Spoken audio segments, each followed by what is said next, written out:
saudara-saudaraku yang diberkati oleh Tuhan Yesus. Apa kabarmu hari ini? Saya percaya semua kita selalu dalam naungan-Nya, sehingga sukacita berlimpah dalam hati kita. Kali ini bersama saya, pengajar Yolin Dami, dalam acara Santapan Rohani Hosana.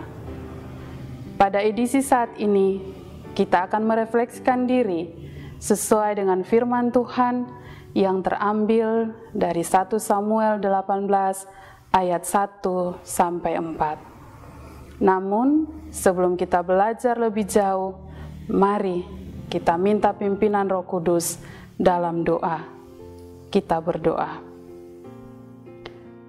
Bapa kami yang di surga, kami berterima kasih untuk kasih setia Tuhan bagi kami. Kami akan belajar firman Tuhan pada saat ini. Karena itu kami mohon Tuhan beri kami hikmat, supaya kami mengerti apa yang Tuhan kehendaki bagi kami. Di dalam nama Tuhan kami Yesus Kristus, firman yang hidup itu kami berdoa. Amin. Kekasih-kekasih Tuhan, beginilah bunyi firman Tuhan bagi kita semua. Daud dan Yonatan. Ketika Daud habis berbicara dengan Saul, berpadulah jiwa Yonatan dengan jiwa Daud, dan Yonatan mengasihi dia seperti jiwanya sendiri. Pada hari itu, Saul membawa dia dan tidak membiarkannya pulang ke rumah ayahnya. Yonatan mengikat perjanjian dengan Daud karena ia mengasihi dia seperti dirinya sendiri. Yonatan menanggalkan jubah yang dipakainya dan memberikannya kepada Daud, juga baju perangnya, sampai pedangnya, panahnya, dan ikat pinggangnya. Demikianlah sabda Tuhan. Dari bacaan firman Tuhan yang terambil saat ini, saya ambil tema persahabatan yang sejati di dalam Tuhan. Saudaraku yang terkasih, mengawali renungan ini ada cerita persahabatan dua orang sahabat yang bernama Albert dan Hans. Mereka ingin sekali masuk sekolah seni lukis dan pahat. Masalahnya, mereka tidak mempunyai uang. Kemudian Hans mempunyai ide untuk mengatasi masalah ini. Hans akan bekerja untuk membiayai kuliah Albert. Nanti, setelah Albert lulus dan menjadi pelukis, maka Albert yang akan membiayai kuliah Hans. Akhirnya Albert lulus dari sekolahnya. Apa yang dilakukan Hans ini tentunya tidak bisa dilupakan Albert seumur hidupnya. Itulah sebabnya Albert mengabadikan kasih dan pengorbanan sahabatnya ini dengan membuat suatu lukisan yang diberi nama Tangan Berdoa yang sangat terkenal itu. Saudaraku, tentunya kita ingin memiliki sahabat seperti Hans, seorang sahabat yang penuh kasih dan rela berkorban bagi kita. Mungkin kita juga ingin supaya kita menjadi sahabat terbaik bagi sahabat kita. Persahabatan antara Albert dan Hans adalah satu dari sekian banyak contoh persahabatan sejati yang kita dambakan.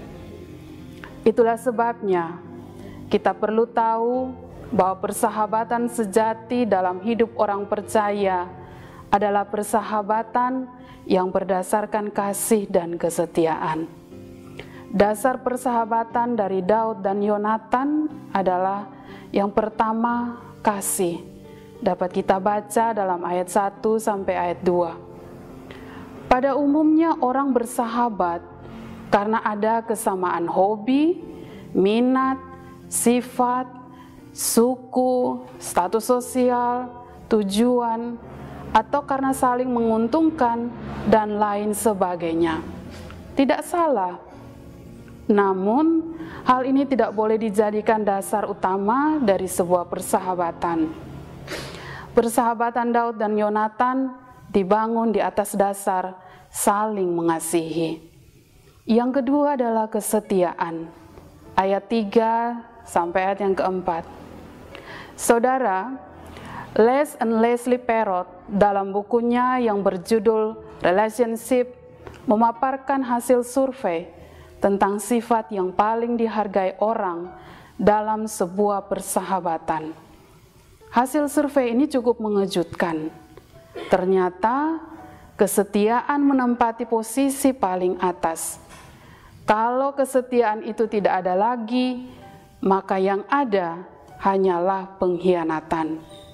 Kesetiaan ini juga yang kita lihat dalam persahabatan Daud dan Yonatan. Saudaraku, bagaimana dengan persahabatan kita? Apakah kita setia menemani sahabat kita ketika ia gagal atau tertekan? Ataukah kita malu mengakui dia sebagai sahabat kita, lalu meninggalkan dia? Kesetiaan kita bukan teruji ketika kondisi baik-baik saja, tetapi ketika salah satu di antaranya mengalami kesulitan atau kegagalan. Sahabat sejati akan tetap setia berada bersama kita dalam kondisi apapun. Bacaan saat ini mengingatkan kita semua tentang persahabatan yang sejati di dalam Tuhan. Biarlah renungan ini menjadi berkat bagi kita semua. Tuhan Yesus memberkati kita. Amin. Saudara-saudari yang terkasih, mari kita nyatakan komitmen kita sebagai respon atas firman ini dengan berdoa. Kita berdoa. Bapa di surga, terima kasih untuk firman yang sudah kami dengar bersama saat ini. Kami mohon Tuhan berkati kami, supaya kami mampu menjadi sahabat sejati. Terima kasih banyak ya Tuhan. Inilah doa yang kami panjatkan. Di dalam nama Tuhan Yesus Kristus, sahabat yang sejati, kami berdoa. Amin.